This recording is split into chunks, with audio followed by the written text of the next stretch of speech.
What's going on, everybody? Back at you with another On My X episode. My name is Faisal Khan. You know me as Goofy, and I am joined, of course, by the usual crew, starting with Wes Price. Clutch, I know we got you. We're recording on 7 p.m. on a Monday, and you got some. I don't know what you said you were watching, but how you doing, man? What are you watching? What am I watching? The college football championship. I mean, you guys are absolute lunatics for scheduling this during this time, but I guess that's just part of the gig right now is dealing with you two. So it's basically like you scheduled this podcast during the NBA playoffs in Mm, y'all's terms. So or like okay, during okay. I mean it's the I can championship. relate. Who do you have any wagers on the game, or is this a Of course he fantasy? Absolutely. has I'm waiters on on the game. This is Bama, Wes we're talking Alabama, about. Come on, Alabama, man. and a little bit sprinkle on Alabama as well. But we're all in on those guys. Typically, they get it done in the big game. So rooting for them once again.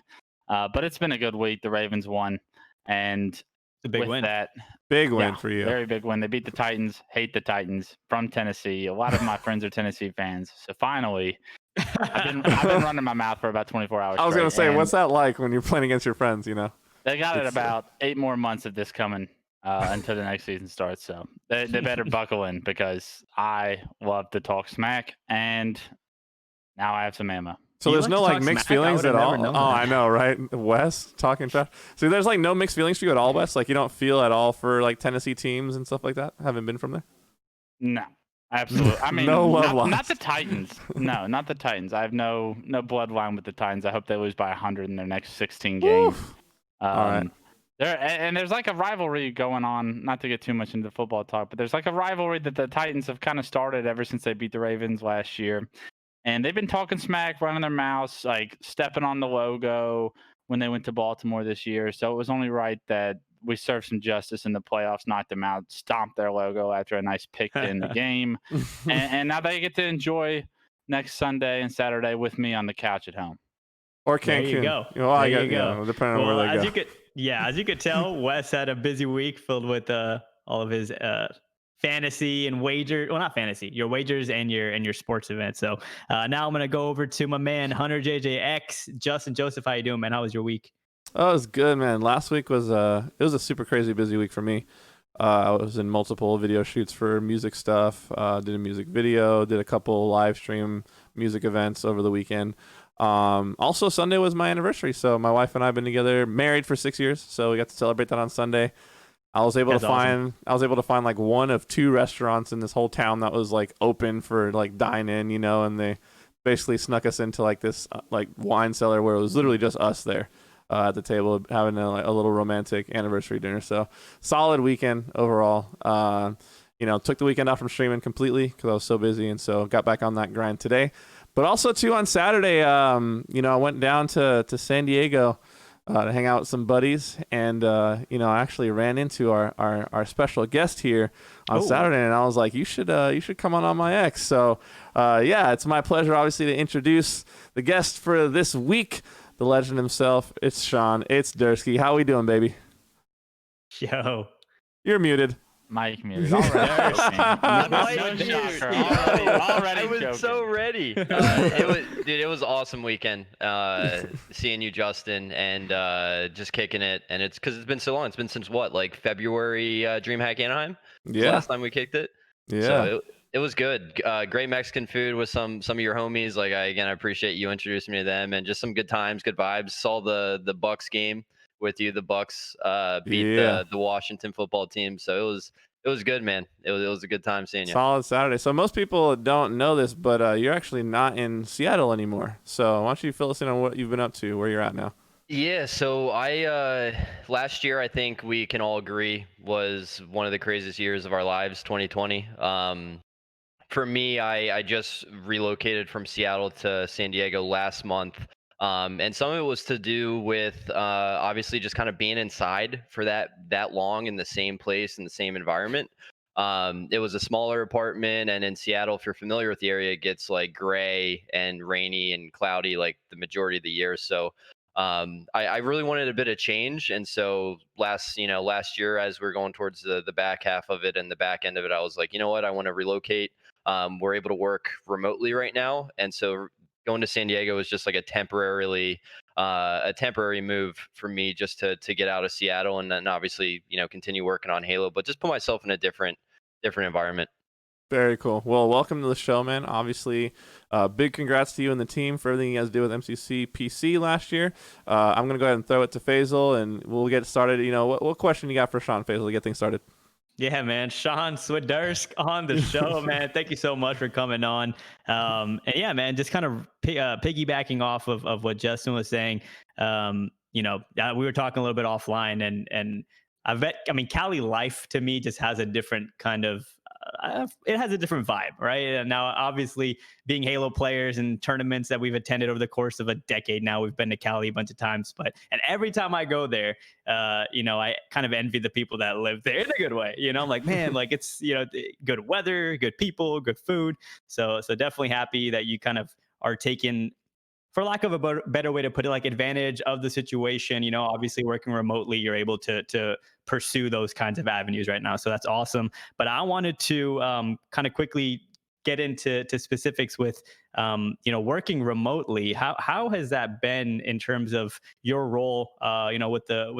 With Halo and some of the responsibilities that you have in your job role. Like, what has working remotely done? Has it been hard? Have you learned ways around it, or kind of talk about your experience so far with working remotely and being able to have an impact still on the game?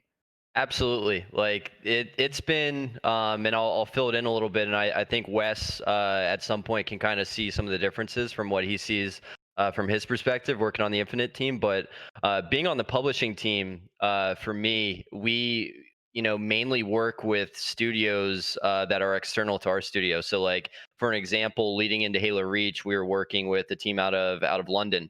And then for the rest of the titles, Halo 1 through Halo 4, we were working with the team Saber out of Russia. So we are always kind of used to working with external partners remotely. However, like we still do have a smaller internal team where we coordinate with our engineering director, our design director, and our test team is on site with us. So it's been difficult. It hasn't been, I would say, like extremely difficult to where like someone in Wes's perspective, right? Like you have a major team on site working in Seattle at the hub of 343 has to just work from home all of a sudden. And Yeah. and when this happened, it was our lockdown actually happened for Microsoft. That is like right when we launched Halo 1.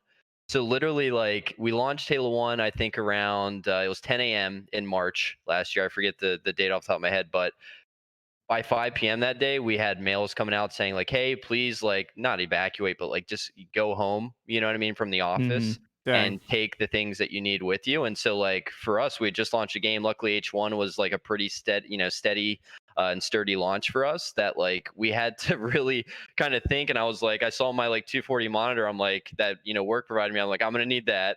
I'm gonna need my PC. You know what I mean? So like, luckily, I had a friend or my coworker.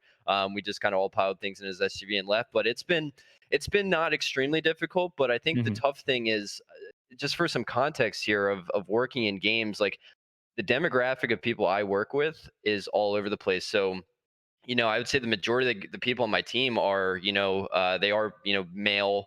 I'd say like 40, 30 to 40-year olds. They have families, you know what I mean? Hmm. So like transitioning to home, you're hearing kids yelling in the background. You're hearing like, you just hear these variables that you Yeah. just didn't hear at the office. But like, seeing them even get into a steady routine was tough because now they have to play multiple roles of being at home, right? And if you're in the middle of a meeting and your kid is maybe, depending on the age, like needs your attention because it's an emergency, like kind of got to get off the meeting and go. So like it took some adjustment, but Hmm. a lot of our work tracking is done electronically. And like I said, the majority of our team that does the bread and butter of our work is an external team. So we've always kind of had that remote foundation. So it's been again, it's had its difficulties and learnings, but we're doing pretty well right now. And I'm pumped that we were able to achieve our goal last year of just getting all the titles out on MCC onto PC by the end of the year. Definitely. No, and I think we've talked about it previously on the show as well, how, with Halo MCC kind of putting that bow on it. I know it's been an ongoing kind of work in progress. I've been one of the people that's always enjoyed it. You know, you know this. Halo 3 has always been my cup of tea, and I've always just enjoyed the hell out of that title. It's really what got me started into really loving the Halo series and having the ability to play it on PC and such a smooth experience. It's amazing. But before I pass it on to these guys, because I know when they start asking questions, God knows when I'll be able to get back on this mic. But I wanted to ask you, Sean, it's actually a question I've been wanting to ask you for a long time. When, and you can summarize the answer because I'm sure it's going to be a long answer, but when and like how did you as a pro Halo player, because I remember competing against you back in the day, you know, we had our battles, you know, way back when. It's been a damn near a decade now. When and how did you get the opportunity or seek the opportunity to kind of switch sides, I guess, and go from being a competitor and kind of taking that leap of faith and moving, you know, going to work on the pro team and kind of just making that life-changing decision? Like what went through your head when that happened, and how did it happen? It was, oh man, it was tough. It was global championships. Like again, I'm at this point, right? Like I was saying before the call, it's been like 8 years since I was in Seattle. Like literally the where it started was around the global championships for Halo 4. We always had Bravo, right? As we all know, who had that ties to the studio. And so Bravo and some other folks at the studio, I think Quinn was in there at the time, but there was a appetite to want to bring in professional players, right? And I was at the point of like 18, just graduated high school, or I'd been out of high school for a little bit, that like I was young. I still had a ton of competitiveness in me to keep playing and wanting to compete, but like I had people in my background, my mom, your family, right? Of like, hey, how long do you think you're going to be playing these games? What do you want to do? And so I just made the decision of like, you know what?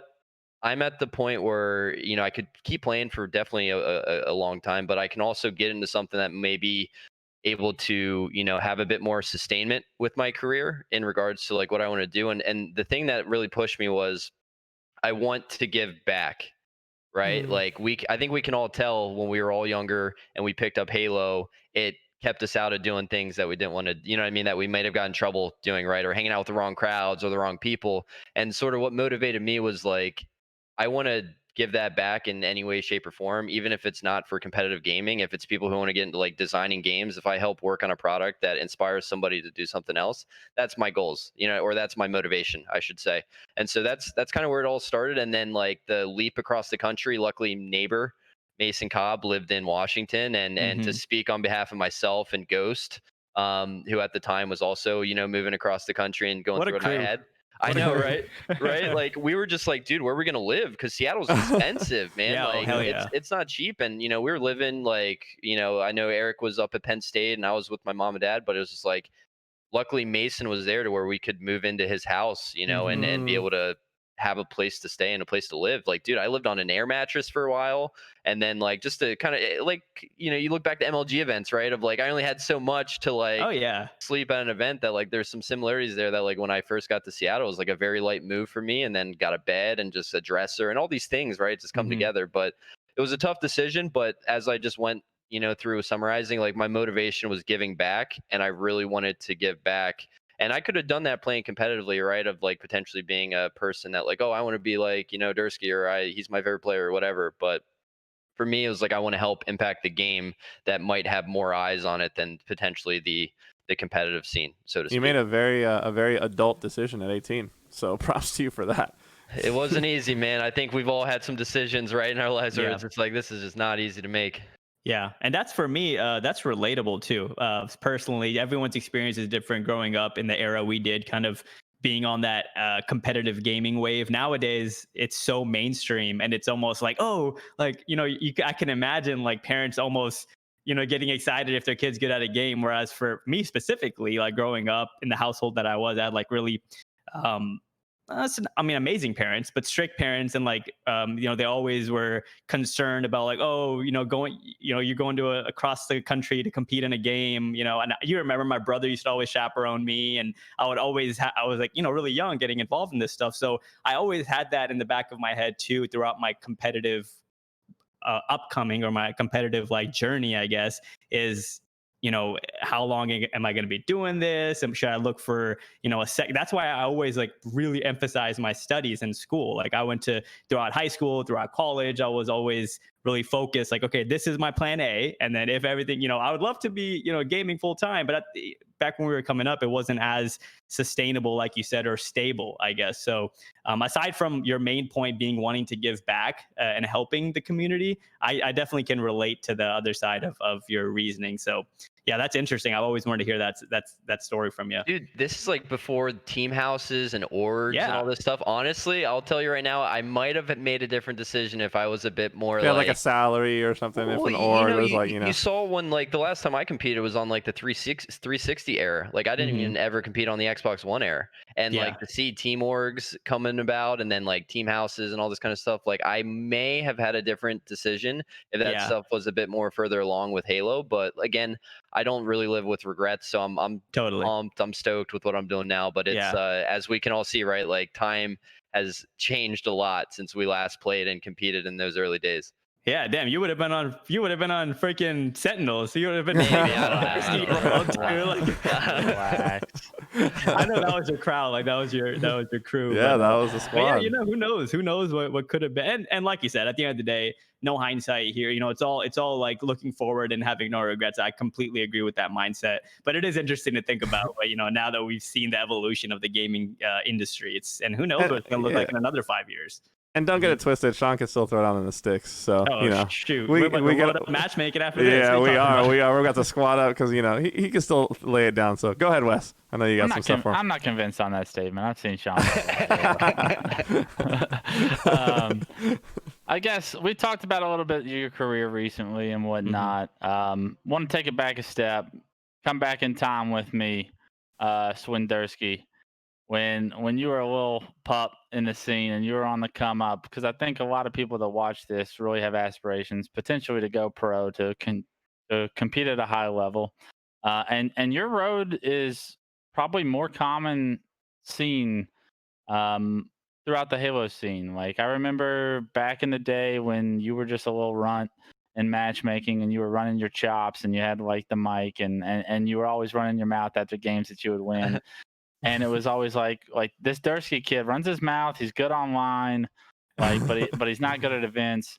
And then eventually, all of a sudden, I'm playing against you for top 4 or whatnot, and you end up climbing the ladder that is the scale to become a pro player, a champion, whatever it was. That road, it's a long one, and I know you and myself, we had longer roads than a lot of these other players, like Snipe Down, like some of these players that instantly jump to success. So I want you to kind of break down for us, like what that experience was like, how hard that grind was for you, and what it was like for that all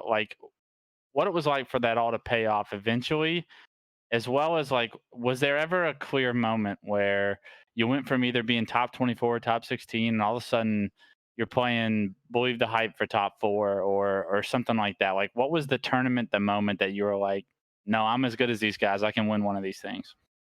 That is a great question. It had to be in 2000, definitely 2000, early 2010. And it was still like I was always in that like top 24, top 16.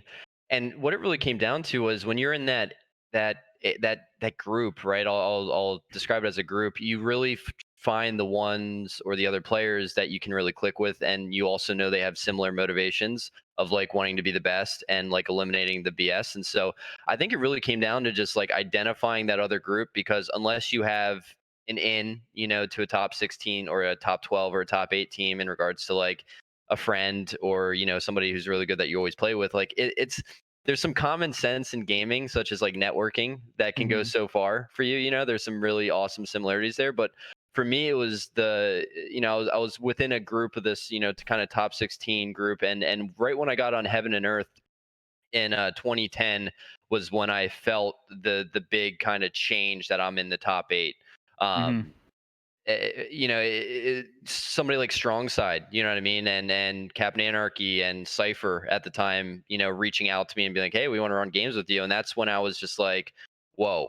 And I was, even at that time, I was teaming with Snakebite, it was Thrust and Zulu, which was like we always played like us. Yeah, Swagger like us. Some people know it, but like I was always within this group of players: Thrust, Ferris, Zulu. Like this top 24 group, and this opportunity to team with Strong Side and Cypher came about, and Captain Anarchy, who in my eyes, like Heaven and Earth, was a top team, that I had to make either two decisions there. Like one decision to give this a try and team with people I've never teamed with before, but I've seen on the major stage, or do I continue teaming with like this group of guys and grinding through getting better? But like we've shifted out different pieces, right? Of like Mm-hmm. dropping a Ferris and picking up a Zuwu, or so to speak, Mhm. right? And so I made a business decision to like in regards to me of just like, you know what? Like I want to be on this team because we're gonna have a great seed. I'll take the leap. And if they want me on this Mhm. team and I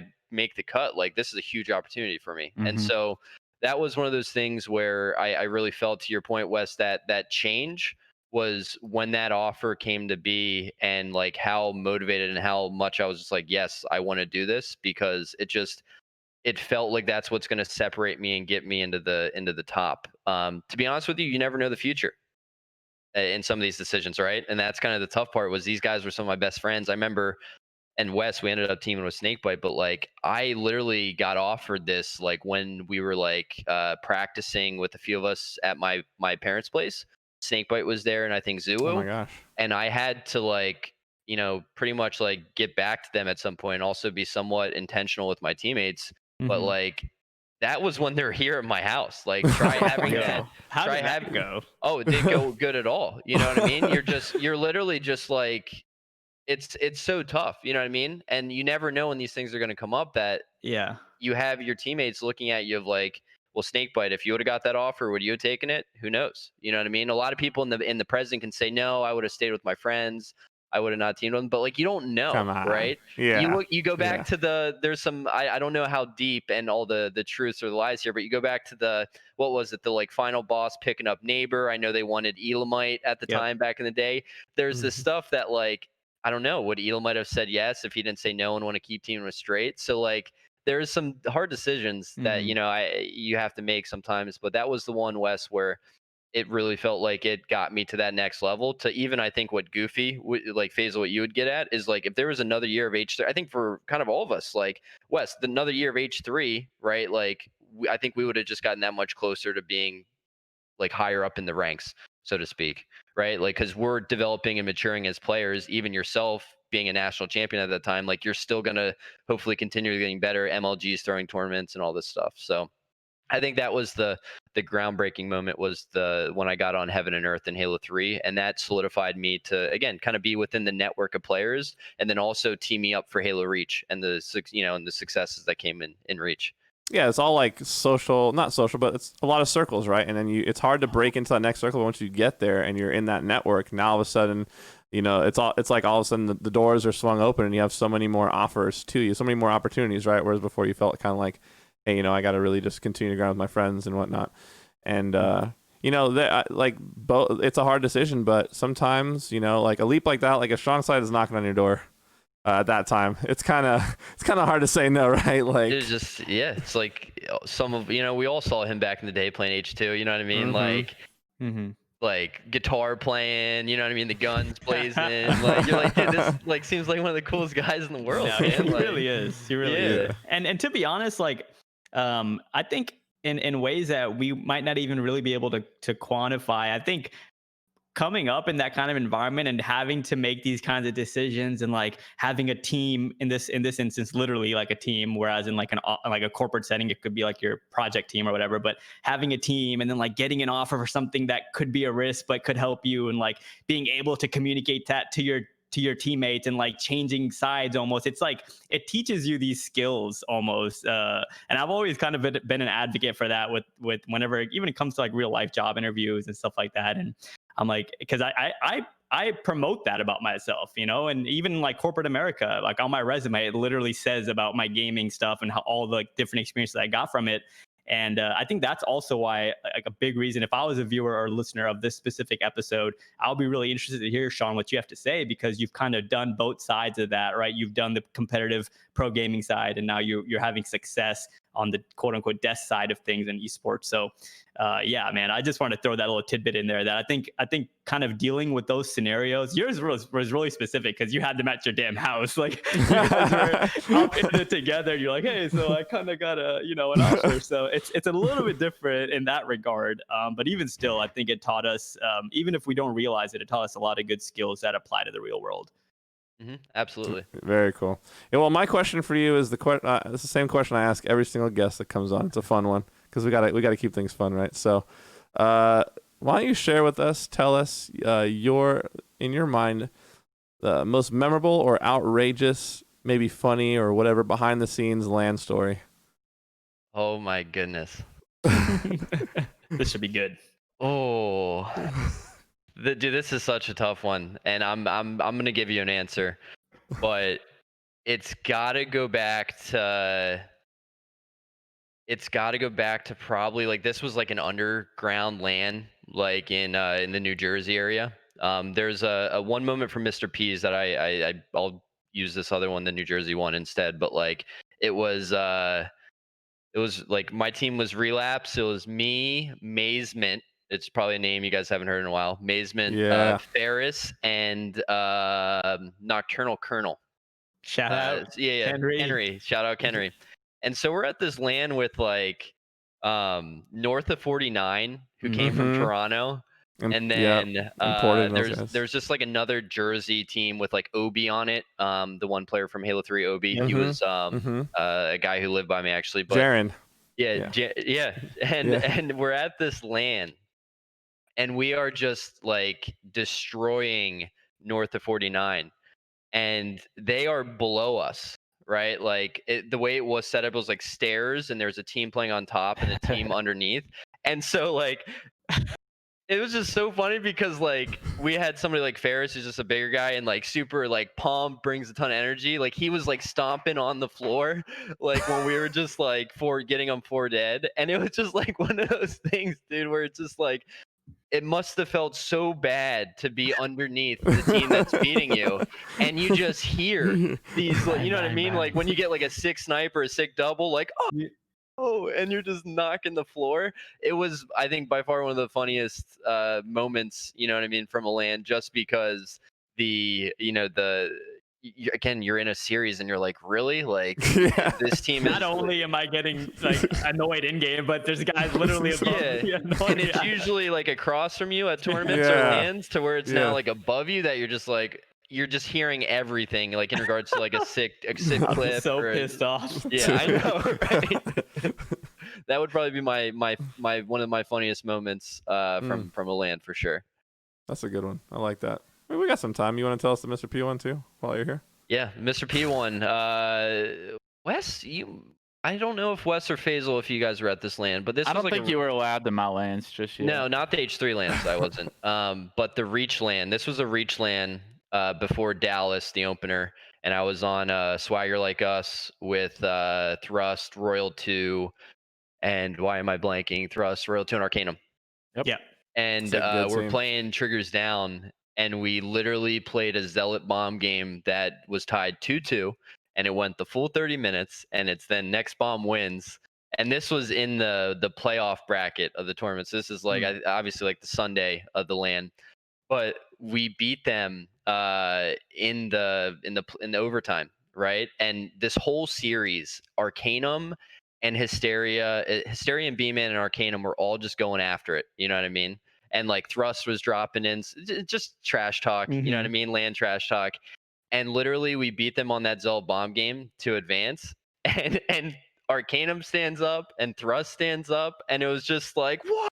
Like, what? Come on, like called him Casper, like called Hysteria Casper. Like it was like just ridiculous of like again, it's hard to just create that right now, but like the atmosphere when Arcanum is like standing up with like a tank, you know what I mean? With the hood on.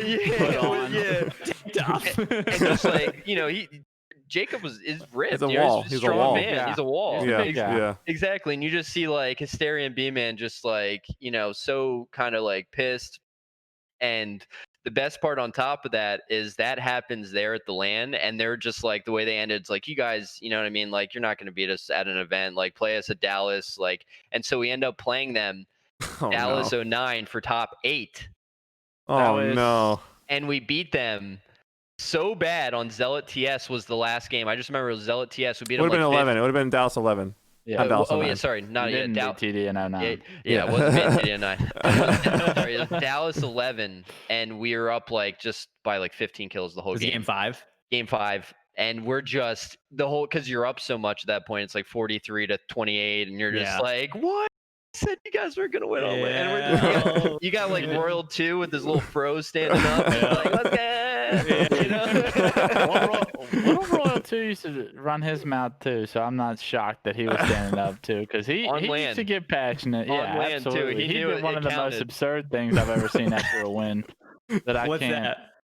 When we were teaming, Sean was on the team, and we played BTH for top 8 at Orlando.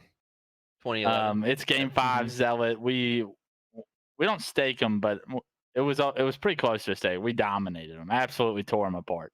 And Royal 2 stands up, and I mean, I had never heard. I don't know what beef he had with these guys. Like, I have beef with BTH, not you, Matt. And Matt stands up and goes, "You suck, you suck, you suck." Oh my God! And points at them each individually points at them, and tells them that they individually suck. And he's just like popping off. I'm just like, Matt, like that. The series is over. Calm down. And it's funny because for those of you guys listening or watching, if you know Royal 2, you know, if you've ever talked to the sweetest, nicest kid. So, yeah. But just like any one of us, man, when you get dropped in that competitive and that super competitive mode, especially at a tournament, and just adrenaline's flowing, you're hyped up, man. You get up after a win, and it can happen. The pop off is unprovoked sometimes. It happened. I remember we were in the middle of just like the regular stations. For some reason, we had to play our match there, and it was a hyped up match, obviously. And I like just watching him stand up and do that. I was like, dude, like, man, respect these guys. These guys are legends. There's something about like that moment, like when you're in a series that's super close and super stressful, really back and forth, that moment where it's distinct that like we're gonna win, and all of a sudden like that emotion, it's so hard to put into words, like what that moment feels like, right? Where you've been battling through a series and finally you're like, wait, no, we have this, like it's over, like we got this, you know what I mean? I remember the exact, because that series meant so much to me, because like to beat the BTH guys, the guys that I had so much history with, it was like it probably was one of my favorite series that I ever won at a tournament. And I remember the exact moment I knew we won the game. We're up probably 20. It's probably like 37-17 or something ridiculous. Like, we are rolling them. And because we're playing on like this side station in the middle of like the ropes and whatnot, like I can hear them. Like, I can see them, I can hear them, and there's no crowd or anything around us. And I hear Maniac, who's bottom blue, and I mean, he's like the last guy alive on his team. We're collapsing on him. We're playing perfect Halo at this point. And I just hear him. He's like, he's one shot. He's one shot going up the ramp. Like, just absolutely panicking. Like, you can just see it. And like, we just smell blood in the water that they're just panicking. Like, and I've teamed with Nick to know, like, when shit hits the fan and like you're going to lose the game, like those kind of call outs that are like so hyper focused on this one player that's not really that important. Like, it's out of character for him, right? Because he's always so cool, calm, collect, and now he's breaking down, and you're hearing it. You know, I'm like, we got him. Like, in that moment, I was just like, I was just full of adrenaline. I was like this was a good win, because both those teams ended up getting top 3 at the next tournament. But we had to face each other for a top 8 match that tournament, so it was a pretty important one to us. That's rad. Sean, go ahead, Faisal. I have a question for you. It's kind of a random question, but I think it'd be a fun one to ask. So, if you could put together, so you and 3 others, what would be Sean Swiderski's, like, what would be your perfect Halo roster with you included on it? Like, who? This is a community question, isn't it, Faisal? This is a community question, right? Someone suggested this to us. Oh, is it? I think it might be. That could be cool. Okay. I'm not taking. Okay, yeah. No, this is my idea. No, but Dersky, so what would be your dream Halo roster, your fantasy Halo roster, whatever you want to, however you want to put it, with you included? Who would be the other 3 members throughout Halo's history? Well, what game Halo's is he history. playing? Yeah, that was the first thing that jumped out to me. I like game really. Well, you makes pick the a game. difference. How about that? You pick the game and you pick the team. I So- would imagine Halo 3, I guess, because that was or Reach. I guess you had success in both, but you picked the game, and let's hear the roster. So I'll say Halo 3, just because like even for me, like I was only in the top 8 towards the end of it, right? Mhm. Like my ideal team in Halo 3, looking at that, would have been Snakebite for sure. I'm a ride or dyer for Snakebite at this point. Like he was developing. PJ is the man. Like he's got it. Snakebite, probably Roy, Ooh. and then honestly probably Lunch because you need the duo. But like those guys, Wow. that is probably my squad because. And again, we're talking Halo 3. Like they're gonna gel well, Roy and Lunch, and then I think PJ and I will gel well. And even, you look at that team, you're like, not a lot, you got some slayers, but like I look at the end of the day, just like I think you just got disciplined, good teammates that will probably figure out how to get slays, figure out how to obviously do objective. But like I look at those guys and it's like that's 3 other guys that were some of the best people I played against. Obviously I only played with PJ in regards to teaming with those guys, but that would be probably my like fantasy squad right there. Yeah. Just because like the twins in their prime, dude, those guys were incredible at Halo 3 especially, right? Like I think as you look at other games, like that changes, but using H3 as an example, that's probably my team right there. Ooh, honestly, that's I'm kind of surprised by that answer. Whenever, like, for me, when I ask that question, I expect to hear names like Pistola, or maybe even like Fear itself. Towards the end there, You gotta think about how you're gonna gel. No, but that's what I'm saying. I really like that answer because the more I think about it, I'm like, damn, that would be a good squad. And, Like, and I think what goes back to that is just me where I'm at now in my life.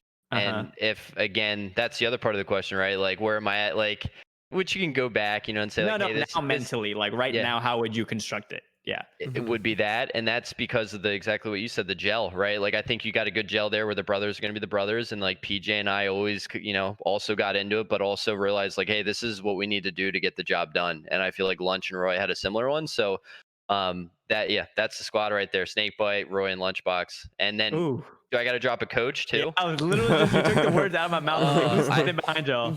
I think coach wise, it's probably Tao. It's got to be Tao. If it's Tao Roy Lunch. at Halo 3 as well. Like I think Tao stood out, you know what I mean, a lot from, all the coaches. Like give all the coaches respect, but Towie, you know what I mean? And even the way Towie, I think, would look at us, and even I think Towie would make us better, Snakebite and I, just because Towie would make me nervous coaching. Do you know what I think? The amount of movement and the amount of like movement and like how he would stress call us about Tao. You're freaking the fuck out right now. I need to chill out. You know what think of? I've got this. When I think of Towie, obviously we all know, Ryan Towie. He's made a big name for himself in gaming, like super, super dedicated guy, like amazing, hardworking person. But when I think of Towie and just his coaching, I think of, and I tweeted a video, like a clip of me watching this YouTube video like months ago. It was when Tots did that impersonations of everyone in that hotel. At what event was it? It was like it seemed like a Dallas maybe, or but you know what video I'm talking about, right? Where Tots does the impression. Orlando.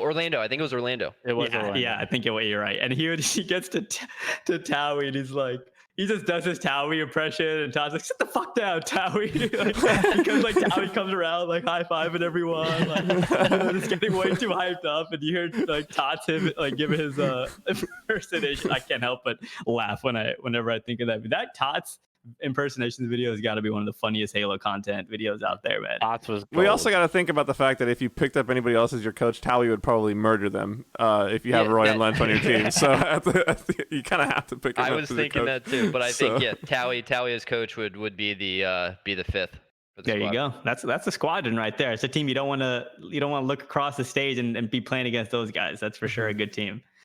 And yeah, to your point, Snakebite definitely had not even flashes, but steadily just a really good player. And people don't know this, And I don't know. I'm sure he's talked about it. Especially shout out to Snakebite too, man. If you guys haven't, check out like his YouTube, check out his stream. He's been kind of on the content grind. So big shout out to him. But people don't know, and I don't know if he's talked about it on his content videos, but man, he was really coming into form even towards the end of Halo 3 and even maybe in the middle of it, right? Like he was taking some teams with some rosters that you would be surprised. It would raise your eyebrows like, oh, these guys got top 6 or these guys got top 8. And sure enough, Snakebite's, kind of captaining the squad. So he definitely started becoming a nasty powerhouse towards the end of even Halo 3. And if people didn't know that. Yeah, I think it's so funny when I hear the kids saying like, oh, like Snakebite, like these guys are only good because all the good players stopped playing, or like you see that in the chat sometimes, and it's like, do you guys not have done your research to see that Snakebite was doing it back then? Like, does nobody remember Warriors? Like, like they literally have forgotten that he was around back then, which I think is funny. Sean, what's your most memorable, if you can pick one, your most memorable Halo event? Yeah, that's a good one. First one would be Providence, probably. National championship. When we got unfortunately second. Right behind that is the Halo 4 AGL event. God damn it, I hate where you. we won. Like that's the reason I put the Providence there in the front is, you go back to the scene, you go back to what's going on in MLG and what that means at a national championship. You know what I mean? To do, to get that result and to do what we did. AGL, just because we won and that feeling of winning, like actually brought a tear to my eye. You know what I mean? It should, like the competitive fire of like you're trying so hard to want to win, regardless of if it's Halo 4, if it's an AGL, like just being competitive and just trying to be the best. That is right behind my Providence moment, but it's got to be Providence. 2011 when we got second with Warriors, which was with Wes here and Snakebite and Royal 2 and myself, and with Coach Azo. Won't forget about Azo. And it was so amazing of a moment because when you feel like you're really at the bottom of the like, how like we just lost our first, because this, you go back to then you had placement rounds, right? And we lost to Frosty and Aries' team, Active Rush. I think they were called Active Rush, right, Wes? Yeah, it was Active Rush. We lost to them on Friday, and so you just feel like you're just at the bottom. Like we just came out so flat. We have to fight if we want to have any chance of winning. And you're going into this tournament being like, I want to get first. And so coming off a third. And losing a game 11 for top 2. You're chomping at the bit right there. High aspirations. We knew we could win. And literally that night, Friday night, because again, since we lost, like pretty much you don't play until tomorrow. You just got to take the L for that night and just think about that, and you're gonna have a long Saturday. Oh yeah. I don't think that was the last match we played on Friday. I feel like the food court was Friday, and I feel like we knocked APG's team out Friday. I remember thinking that like they were done before Friday was over. No, that was Saturday. Because Sunday, Championship Sunday was when they got down to the top 8. Okay. And at this point, Wes, it's like, dude, all this stuff is so long ago. Like Friday night hit, and we had this interaction at Subway. Where it's just like, Wes, you look at yourself. How old were you at the time? Probably 22. 22, you like are focusing on school, and it's like this tournament nationals for all of us, right? We've all been there. It's like if you make out at this tournament, this is huge for for us. It's the only thing that mattered back then. Yeah, this is huge. We're gonna be obviously like known really well because we placed at a national championship tournament, but like it's also look at pay and financials. Like this is where you're getting paid for the year if you don't have sponsors or you don't have another side of income. And so like Wes, we're at this Subway, and it's all 5 of us, down in the dumps. And, Wes, like, dude, the speech Wes gave that night in this Subway, like small food court Subway, you're kind of like crowded around, you're bringing up chairs, and like you're all eating off a small table. But like, it was this moment of like, you look around and you see all 4 of your teammates, and you're like, Wes, you're at the point of like, hey, I don't know if I'm gonna ever, play after this tournament. You know what I mean? Like, I don't know, like I might retire, And when you hear that, we were younger than Wes. We're like, dude, I don't like what? Like, he needs to keep playing. And it hit us that night to where Saturday came, and we just like, again, you start at the very bottom once you lose those games on Friday, and we just ran through Saturday. Again, y'all actually had a really close series to start off the day on Saturday, right? Didn't y'all go to game 5 with like a European team or something? Yeah, we Yeah. went to. I might have Wes take this one for that specific piece because we literally went to Game 5 with the. It was the Wes. I thought it was the Europeans. It wasn't the Aussies. It was the Europeans. One of the two. I don't know. They were not American. They were not American. That is fair. But we literally go to Game 5. You know what I mean? Started off on Saturday. It's like we got close series where it's like, hey, you lose, you're out. You're top 20 at this point. Kind of Jeez, stuff. Yeah, dude. we're playing run. we're playing like 4 top 16, and we kind of broke this down if you've been watching these consistently, these On My X shows. Well, we had Roll 2 on, and we kind of Yeah. broke down this entire tournament. Yep. And basically came down to Game 5 against the Europeans, and it was like 42-42. Like, we are going to lose. Let me this finish the game. story for you. Wes grabs Wes the says, sniper. "Give me the freaking Is the sniper. day, I'm right? going Hey, ring Sean 3." knows. Hey, He didn't hit a headshot. He bodied everything. Everybody was I got a weak. couple Everybody's kills, pushing but up. You know, like I did not miss a shot. I promise you that. that's what needs to be done. But to that, like again, Sean like knows. yeah, to that point though, like Wes grabs snipe. Royal, he's feeling it. Royal 2's Wes get snipe. You know what I mean? Like, and Wes got the job done. You know what I mean? Like, you get through a series like that, and you're like you're giving Wes a hug. Like you're like, dude, you know what I mean? Like you're just so stoked for your teammate because you're I'm like, not going out like that. Like, this might be. I tell the guys that this is probably my last little rodeo. This is the last team I want to play Halo with. And all of a sudden, the next series, we're in Game 5 against some people we should not be in Game 5 with. I'm like, I don't know if Nightmare you know- scenario. I don't know if you know who I am, but something's gonna change. And I gotta make a play. So Yeah. we ended up doing it, going a fantastic run. I think Unbelievable series. The amount of the teams that you guys beat too, like pretty insane. You know. So that's what I always think about. The moment on Saturday, we beat. Were you on this team, Faisal? It was no, I don't know if you were. It was what was their team name? It was Ryan Noob, APG, Lethal, Infamous. and Blaze. Lethal, Blaze. Blaze, Ryan New Blaze. APG. Yeah, and they had Infamous, won one. They were who nasty. who we just lost to, like Wes said, the event before in a best of 11. We beat them on Saturday, so like APG's not getting paid. You know what I mean? That's like crazy. You know, top 8. He's so it getting was like- Lethal, bro. Lethal Yeah. did not make Lethal got he's- knocked out He's getting Saturday. a stipend, so that's what really hit when I look at the run. Is like we beat them on Saturday night. We're stoked. That was the series. We're stoked because we just lost in the last tournament. We go into Sunday and we just go on a run. Again, we played teams like SQ, you know what I mean, who we beat. We played teams like Classic, who we beat. You know, Believe the Hype, who we beat. Dynasty, who we beat. Oh my like, gosh, bro! and that's what I mean. Like you look at all these runs and like these teams, like I would say, like all really good teams. You know what I mean? You look at that, like all really had ups and downs throughout the year, but like looking at what we had ahead of us for Sunday to get us in the place to play Instinct in the finals, it was a grind, and that was why it's like the most memorable tournament for me, is because like you literally feel like you're out of gas every series. Yeah, Like, yeah, and just you're have to just pull like, from we somewhere, tried right? so hard. You know, even like Yeah. classic against Pete Tizlipe and Yeah. Chig Those and those guys were and good. Russo. That was Straight a Sick and squadron. Russo, yeah. Dude, They went up 2-0 on us. They're good.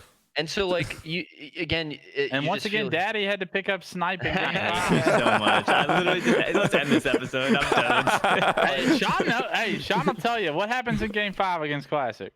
Wes grabs snipe and he gets the job done. That's a There summary. you go. Yeah, There I you mean go. that's how you want it to go, right? But you know, it's interesting because you know we've brought up the idea of doing like the best losers bracket run episode, like we want to like look at them. But I would be interested to know, like, did a team ever? Because like you guys lost your first match, like I'm wondering, has a team ever lost their first match and come back to win the whole thing? I don't think so. I think you guys would be the I only. think even if there has been, I feel like what differentiates their run, and again, I think Justin, we agreed on this before we do that topic. We want to like kind of do our research, but even if there has been another team, the fact that it was nationals, like that, just adds a whole nother like layer to the success that and they the teams had, they right? played against, dude, like Yeah. nationals and all those That's crazy. rosters, like But- that's a gnarly run. I do want to. So you said, you know, with that event taking the cake, but you said a close second was that AGL tournament. What was y'all's team? What was your roster and what was your team name and who? It was Requiem. Yes, Was our team name.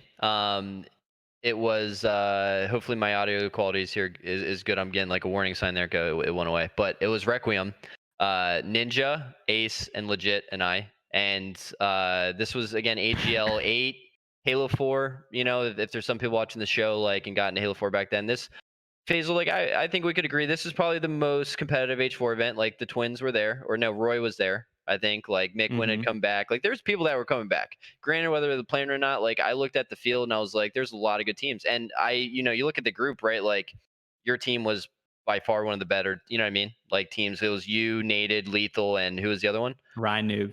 Rhino, right? Like you look at Halo 4, you guys were some of the best players in Halo 4. You know what I mean? And even with me teaming with somebody like Legit at the time, like I don't know how, but like one of my favorite teams to this day, and that's why it's like a close second, is like obviously the win, but another similar moment where like we went into Sunday, and again it's Halo 4, but like we had to battle through Sunday, but we won this time, which was really, really cool. It's funny because that's like one of your favorite events. It's one of my dreaded events because we made it all the way to finals through a winners bracket. We had, we were up. I'm not sure if I remember correctly in the finals of that tournament if they did a continuation, like were we up 3-0 or were there 2 best of 5s? Whatever the case was, y'all were coming out of losers and you beat us when we were coming out of winners. I was literally so mad because we had that win in the bag. It felt like, I mean, obviously not. And then you guys just kept clutching it out and winning these freaking scrappy games. And I hated you guys after that. And well, that's what I mean. Like you look at like us playing against you guys. Like Brett was always super nerdy with doing like knowing the sandbox of Halo 4 and knowing that was great a nerdy things. Team, yeah. Ryan, yourself, Faisal, like you guys were just like a hard team to predict. You know what I mean? Like you guys were very versatile, and just the way you played, it was just hard to like unpredictable. You know what I mean? And that's why, and because you guys knew the game so well, Halo 4, and that's why when I look back at that team, like I knew Ninja tried his ass off playing Halo 4, and so I loved having a guy like that on my team. Ace always brings a good attitude in his ace, you know what I mean? He'll show up, most of the time. But like even Legit, honestly, Legit, that was so cool to team with Legit because he was my favorite Halo 2 player back in the day. Bro. Brian's a man. And watching that man in Halo 2 and then that first year Halo 3, I was just like, dude, Legit is and he plays boxer because that's the settings I play. So I was like, dude, Legit is like my favorite player when I was growing up, and then to team with him and to win an event like that was just super cool. Yeah. I team with Brian. I had the pleasure of teaming with him for a long stretch of tournaments. It was almost like he was a little bit of my duo for a little bit. I had my little duo time with Nated. I had a little duo time with Legit, and I consider that to be just fortunate to have known those guys on a personal level and just like, still be friends with them to this day because like you said, they're some Halo legends that we all know and love. But yeah, man, it's awesome. It's awesome that to have you on the show and to hear, the behind the scenes side of things from you, Dersky. And again, thank you so much, man, for coming on and kind of giving us the insight. And, we've come along 50 some minutes right now. So we're going to just kind of go around the table one more time before we wrap things up. So Wes, I'm gonna pass it over to you to closing thoughts for Sean here, and let's get us out of here. Yeah, obviously, Sean, close friend, missing you in Seattle right now. I know we had Tally over to watch football yesterday. Would have loved to have had you, but I know you got to go enjoy Cali for a bit. It's great to have you on the show.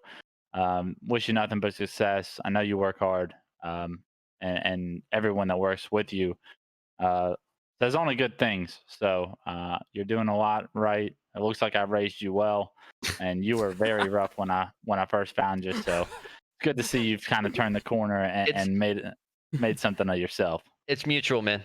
Same goes to you. It's mutual. Absolutely. Appreciate you coming on again, bud. Thank you. Justin?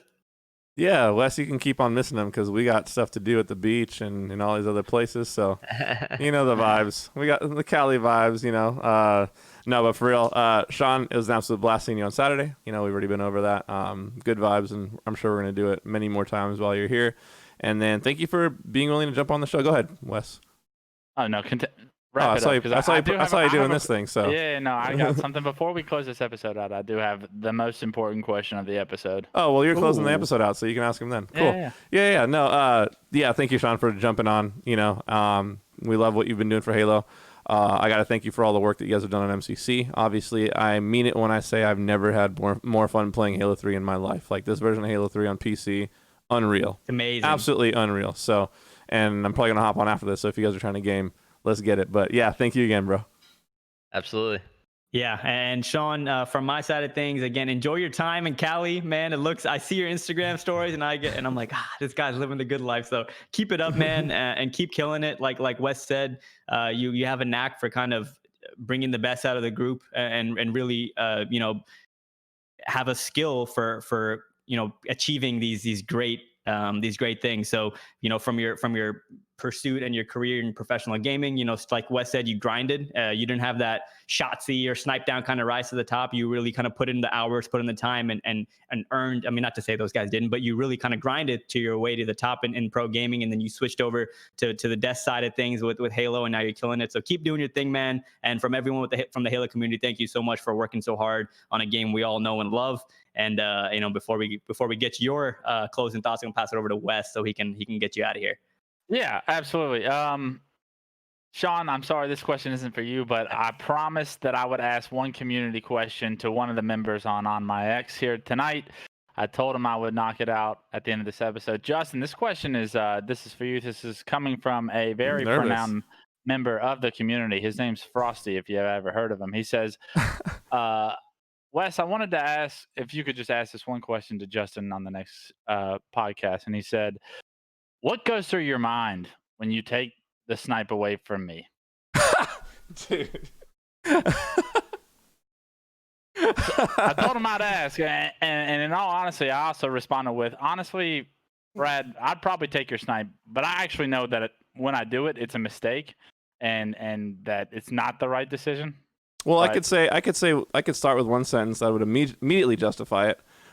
He was playing on a Smurf, Wes. So Ooh, did you know it was him? I didn't know it was him. I didn't know if it was him. I didn't know it was him. Moving around and shooting like Frosty, I kind of know it's Frosty. No, it was on Halo 5 in matchmaking on Refuge Flag, and I got the left spawn. And even if I didn't know that it was a Smurf, streamer privilege as well. Oh my god! Factors in. He was streaming. And I'm on. I get the far left spawn right next to the ramp. I'm one thrust away. I'm on that snipe. I even said before the game started, I was like, if I get the left spawn, I'm getting sniped. And not knowing that I had Smurf Frosty on my team, and then I grab it, and then later on in the game, one of my friends is like, oh dude, Frosty's rage. I'm like, wait, Frosty's in our game? Win like, the game? Yeah, of course we won the game. Come on. Yeah, I have Frosty on my team. When I found that out, I was like, well, I don't need to do anything at this point. But yeah, I mean, at this point, like. I'm older, whatever. I'm playing matchmaking. I'm getting sniped every time, so no apology. I like it. But we love Brad, and that same day he did give me one of the biggest hosts I've ever gotten. He hosted me big time. Showed the Halo 5 scene, showed me a ton of love.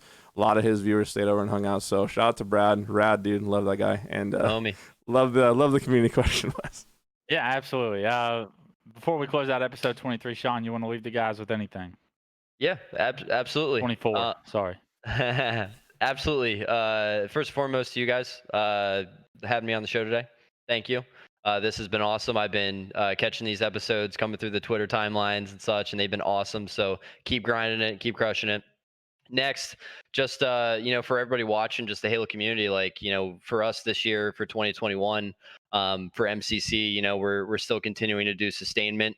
And updates coming to the game, so we're going to be focused there. And again, we'll be doing flighting efforts like we did last year. And I think the thing I'm most excited for is like the custom game browser. With something like that feature coming online, I think it'll just hopefully bring the community and the game more and more together. So just again, if you're an MCC fan and you're loving MCC, we got more coming this year. And then I think last is just my kind of last shout out would be to I think really everyone watching this show as well. Like, I look back to things that I didn't have around when I was young and I was on the come up. But like hearing these stories and hearing these shows, like I really hope, those of you that are listening, like there's some cool takeaways here that help you lead to a successful path, whether that's becoming a professional gamer, an analyst, a commentator, hell, even doing a podcast like this because you're a big fan of the Halo community. Like at the end of the day, like we're all one community. So thank you for everything that the community does, because we wouldn't be here if it wasn't for everyone.